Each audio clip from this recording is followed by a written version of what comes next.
want to talk about ending the corrupt war on marijuana.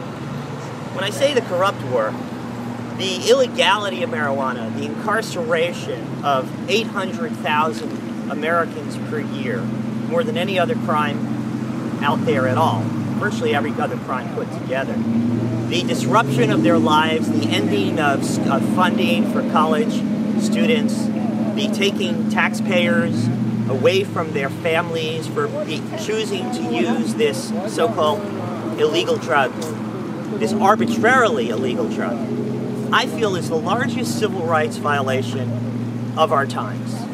We are talking about the civil rights of millions and millions of Americans whose lives have been ruined because the economic interests behind the war on marijuana are getting fat and making money out of the war on marijuana. And I want to call out those interests. The Partnership for a Drug-Free America contributes a majority of the money, gets most of its money from pharmaceutical companies, as well as beer distributors. They want to have a monopoly on the drugs they're chosen. Not because those drugs are objectively better for you, but because they have a lot more money and buy a lot more politicians than the marijuana industry, which has no campaign donor or campaign donation war chest.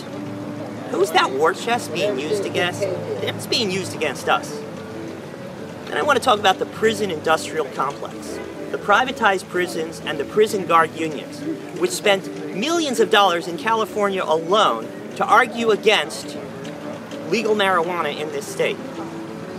I really wonder what right it is of another individual to say they have a right to drink however many six-packs or whiskeys they choose, but I don't have the right to smoke marijuana, to make that choice. Is it so dangerous for me? Let's see, pharmacologically, the answer to that is no.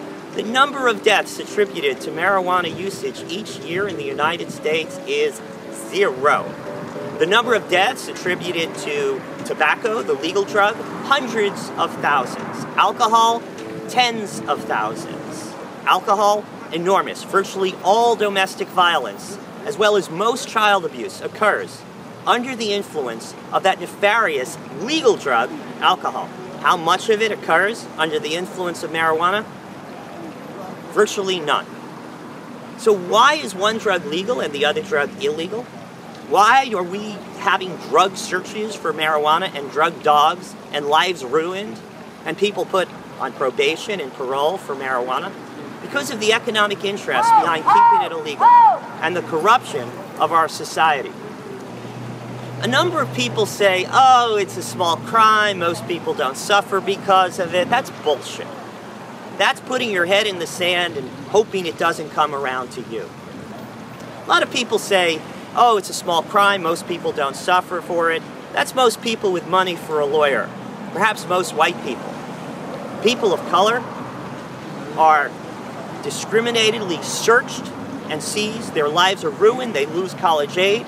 The felony disenfranchisement of African Americans in this country is insane. It's enormous. We have stripped away the vote because of this arbitrary war on drugs. And when I say arbitrary, it means it applies to those who are poor, those who are people of color, those who cannot afford a lawyer, or those who are just unlucky. Now, our president, Obama, admits to having used crack cocaine. Admits to having used cocaine. Bush used cocaine as well. If they were caught and arrested, their whole lives would have theoretically been ruined, but they weren't, because they did it in some venue and they weren't poor.